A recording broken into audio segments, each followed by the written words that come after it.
மல்லி அப்கமிங் எபிசோடில் மல்லி கிளம்பி அவங்க வீட்டுக்கு போனதுக்கப்புறமா இங்கே நம்ம விஜய்க்கு என்ன பண்ணன்னு தெரில. மல்லி போய் இப்படி பண்ணுவான்னு சத்தியமாக நான் எதிர்பார்க்கவே இல்லை. மல்லி எதுக்காக இப்படி ஒரு கேவலமான வேலையை பார்த்தா அப்படின்னு விஜய் யோசிச்சுட்ருக்காரு. ஒரு பக்கம் ராஜேஸ்வரி ரஞ்சிதா ரெண்டு பேருமே செம ஹாப்பியாக இருக்காங்க. எப்படியோ ராஜிமா நீங்கள் உண்மையிலேயே வேறு லெவல் ராஜிமா. அந்த அன்னப்புண்ணிய ஒரு பிளான் பண்ணி அனுப்புனீங்க. அதே மாதிரி இப்போது மல்லியும் ஒரு பிளான் பண்ணி வீட்டை விட்டு அனுப்பிட்டீங்க. இப்போது நமக்கு இருந்த ரெண்டு தொல்லையுமே இல்லை.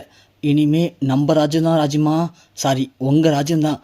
அதே மாதிரி நீங்கள் அப்படியே விஜய் மாமாட்ட கொஞ்சம் பொறுமையாக பேசி என்ன விஜய் மாமாவுக்கு கல்யாணம் பண்ணி வச்சிட்டிங்கன்னா அவ்வளோதான் ராஜிமா, அப்புறம் எந்த பட்சமே இருக்காது ராஜிமா அப்படின்னு இங்கே ரஞ்சிதா சொல்கிறாங்க. ஆனால் ராஜியும் இரு ரஞ்சிதா, ஒன்றே போட்டோம்னா விஜய் கண்டுபிடிச்சிருவான், கொஞ்சம் பொறுமையாரு. இப்போ தானே அந்த மல்லியை வெறுக்க வச்சுருக்கோம், கொஞ்ச நாள் போட்டோம், இன்னும் ஒரு வாரம் 10 நாள் அப்படியே இருக்கட்டும். அதுக்குள்ளே மல்லி சுத்தமாக விஜய் மறந்துடுவான்.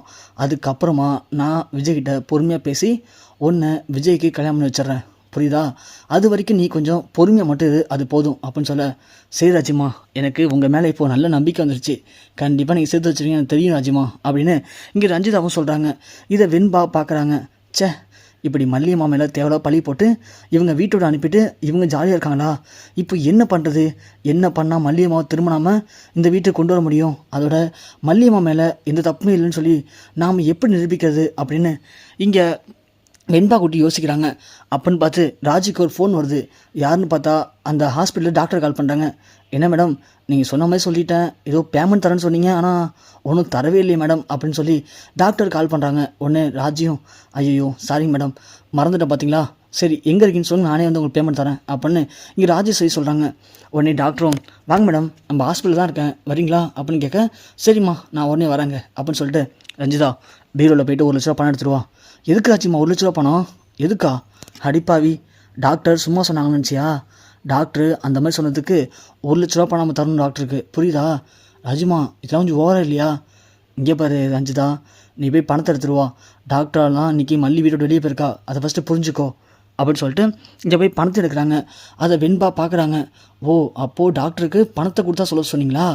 சரி, கையும் களமாக மாட்ட போகிறீங்க, என்கிட்ட போனீங்க அப்படின்னு வெண்பா குட்டி என்ன பண்ணுறாங்கன்னா, ராஜி அப்புறம் ரஞ்சிதா ரெண்டு பேரும் பணத்தை எடுக்கிறத அப்படியே ஒரு வீடு எடுக்கிறாங்க. எடுத்துக்கிட்டு இங்கே ராஜேஸ்வரியும் ரஞ்சிதாவும் போகிறத நம்ம வெண்பா என்ன பண்ணுறாங்க அப்படின்னா மல்லி கால் பண்ணி சொல்கிறாங்க. மல்லிமா எங்கே இருக்கீங்க? ஏன் வெண்பா, நான் வீட்டில் இருக்கேன், சொல்லு என்னாச்சு, உனக்கு எதுவும் பிரச்சனையாங்க? ஐயோ மல்லிமா, அதெல்லாம் ஒன்றும் இல்லை, உங்களை வீட்டோட வெளியே அனுப்புறது யார் தெரியுமா? யார் வெண்பா? அதுதான் நம்ம ராஜியும் ரஞ்சிதாவும் தான், அதான் தெரியுமே. என்ன மல்லிமா தெரியும்னு சொல்லி அசால்ட்டாக சொல்கிறீங்க? ராஜேஸ்வரி அத்தை நம்ம நினைக்கிற மாதிரி நல்லவங்களே கிடையாது, அவங்க ரொம்ப கெட்டவங்க ராஜிமா. அதனால தான் ராஜியம்மாவா இப்படி ஒரு கேவலமான வேலையை பார்த்துருக்காங்க. மல்லிமா, இப்போ எனக்காக ஒரு ஹெல்ப் பண்ணுறீங்களா?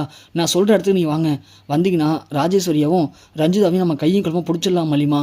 அதுக்கப்புறமா நாம் இந்த உண்மையெல்லாம் விஜயப்பாட்ட சொல்லிடலாம் அப்படின்னு சொல்ல, வேணாம் வெண்பா, அதெல்லாம் நீ பண்ண வேணாம், அதெல்லாம் பண்ணி தான் உங்கள் டாடாவுக்கு என்னை பற்றி புரிய வைக்கணும்னு அவசியம் இல்லை. உங்கள் டாடா என் மேலே சுத்தமாக நம்பிக்கை இல்லாமல் இருக்காரு, எனக்கு அது பிடிக்கவும் இல்லை. வேணாம் வெண்பா, நீ விட்டுரு, உங்கள் டாடாவுக்கு என்ன பண்ணணும் தோணுது பண்ணட்டும். அவர் என்ன மல்லிமா இப்படி பேசுகிறீங்க? டாடா என்ன வேணும்னா அப்படி பண்ணார்? டாடா கிட்ட அவங்களாம் அப்படி போய் சொல்லி உங்களை ஏமாத்துறாங்க மல்லிமா. எனக்காக இந்த ஒரு ஹெல்ப் பண்ணிட்டு பண்ணுங்க மல்லிமா. நீங்கள் மட்டும் இப்போ வரலன்னா நான் தனியாகவே கிளம்பி போவோம். அப்புறம் ஐயோ வெண்பா, எங்கே போக போகிறேன்? மல்லிமா, இப்போ தான் நான் காதில் வாங்கினேன், ரஞ்சிதாத்தையும் அந்த ராஜ்யத்தையும் ரெண்டு பேரும் என்ன பண்ண போகிறாங்க தெரியுமா? அவங்க ரெண்டு பேருமே இப்போது அந்த டாக்டருக்கு பணம் கொடுக்க போகிறாங்க. எந்த டாக்டருக்கு வெண்பா? அதான் மல்லிமா, உங்களை ஹாஸ்பிட்டல் வர சொன்னாங்களே, மாத்திரைலாம் கொடுத்தாங்களே, அந்த டாக்டரு இவங்க செட் பண்ண ஆள் தான். அவங்களுக்கு பணம் தரத்துக்காக வீட்டிலேருந்து 1 லட்ச ரூபா பணம் எடுத்துகிட்டு இப்போ அவங்க போக போகிறாங்க. நீங்கள் வந்தீங்கன்னா அவங்கள அங்கேயே கையும் கிளம்ப பிடிச்சிடலாம் மல்லிமா, நான் சொல்கிறத கேளுங்க மல்லிமா அப்படின்னு சொல்ல, மல்லி ஒன்றே சரி வெண்பா, நான் இப்போ எங்கே வரணும்? மல்லிமா, நீங்கள் அந்த ஹாஸ்பிட்டலுக்கு வந்துடுங்க, நான் எப்படியாவது காரில் ஏறி அவங்க கூடயே ஹாஸ்பிட்டலுக்கு வந்துடுறேன் அப்படின்னு சொல்கிறாங்க வெண்பா. சரி வெண்பா அப்படின்னு சொல்லிட்டு மல்லி அன்னபூர்ணி ரெண்டு பேரும் ஒரு ஆட்டோ பிடிச்சி அந்த ஹாஸ்பிட்டலில் போய் வெயிட் பண்ணுறாங்க. பார்த்தா இங்கே பணத்தை எடுத்துக்கிட்டு ராஜேஸ்வரி அப்புறம் ரஞ்சிதா ரெண்டு பேரும் காருக்கு வராங்க. காரில் வந்து ஏறும்போது வெண்பா டிக்கியில் பின்னாடி பக்கம் ஒழிச்சிக்கிறாங்க. ஸோ காரை எடுத்துக்கிட்டு நம்ம ராஜேஸ்வரி ரஞ்சிதாவும் எதுவுமே தெரியாமல் நேராக ஹாஸ்பிட்டலுக்கு போகிறாங்க. ஹாஸ்பிட்டலில் போய் காரை நிப்பாட்டிட்டு அவங்க ரெண்டு பேரும் உள்ளே போகிறாங்க. அதை நம்ம மல்லி ஒளிஞ்சிருந்து பார்க்குறாங்க. உள்ளே போனோடனே வெண்பா வெளில வரா காரை விட்டு. வந்ததும் மல்லிமா வா இங்கே பார்த்தியா 1 லட்ச ரூபா பணம் எடுத்துகிட்டு உள்ளே போகிறாங்க, வாங்க உங்கள்கிட்ட ஃபோன் இருக்குல்ல? இருக்கு வெண்பா. அவங்க உள்ளே போய் டாக்டர்கிட்ட பணம் கொடுக்கறது பேசுறதுன்னு எல்லாத்தையும் வீடியோ எடுத்துருங்க. எடுத்துட்டோம்னா இன்னையோட அவங்க கதையை முடிச்சிடலாம் மல்லிமா. அப்பா கிட்ட எல்லா உண்மையும் சொல்லிடலாம் நம்ம அப்படின்னு சொல்லிட்டு பின்னாடியே போகிறாங்க.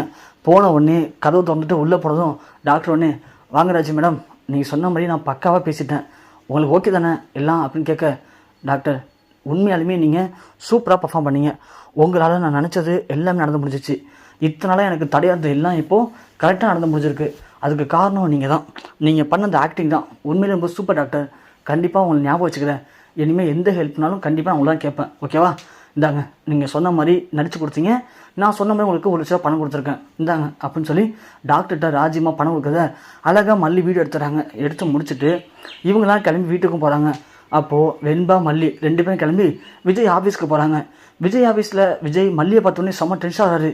மல்லி உன்னை யாரும் இங்கே வர சொன்னது, நான் தான் உன் மூஞ்சை முடிக்க தயாரில்லைன்னு சொல்லிட்டேன்ல, வீட்டோடு வெளியே போக சொல்லிட்டேன்ல, அப்போ எதுக்காக நீ இப்போ இங்கே வந்திருக்க, கிளம்புற நீனு அப்படின்னு கோவப்பட, மல்லி ஒன்று போதும் நிப்பாட்டுங்க விஜய், நான் ஒன்றும் கூட உறவாட வரல, ஃபஸ்ட்டு எது நடக்குதுன்னு முதல்ல உண்மையை தெரிஞ்சுக்குங்க, ஒரு பழமொழி இருக்குது ஊரில் தெரியுமா, கண்ணால் பார்க்கறதும் போய் காலால் கேட்கறதும் போய் தீர விசாரிக்கிறது மெயின் சொல்லுவாங்க, அது மாதிரி தான் இது வரைக்கும் நீங்கள் என் விஷயத்தில் எதையுமே தீர விசாரிச்சதே கிடையாது, எடுத்தோம் கவுத்தம் தான் முடிவு பண்ணியிருக்கீங்க, அதனால தான் எல்லா முடிவும் தப்பாக போயிருக்கு, அதை கொஞ்சமாச்சும் நீங்கள் என்றைக்காவது புரிஞ்சுருக்கீங்களா, யோசிச்சு பாருங்கள், என்றைக்குமே அதை புரிஞ்சுக்கிட்டதே கிடையாது விஜய் நீங்கள் அப்படின்னு மல்லி சொல்ல, விஜய் ஒன்று போதும் நிப்பாட்டு மல்லி, என்ன உங்களை பற்றி நான் புரிஞ்சுக்கலன்னுமோ, நீ எப்படியாப்பட்ட பொண்ணுங்கிறத நல்லாவே தெரிஞ்சு போச்சு, இத்தனை நாளாக கூட வந்து எங்களை நல்லாவே நடித்து ஏமாத்திருக்க, இப்போ உண்மை தெரிஞ்ச உடனே என்ன எங்கள் பக்கமே திருப்பி பேசுறியா அப்படின்னு கேட்க, போதும் நிப்பாட்டுங்க விஜய், நீங்கள் தான் புரிஞ்சுக்காம பேசிகிட்டு இருக்கீங்க, இங்கே பாருங்கள் அந்த வீடியோ பார்த்தா உங்களுக்கு எல்லாம் புரியும் அப்படின்னு மல்லி அந்த வீடியோவை போட்டு காட்டுறாங்க.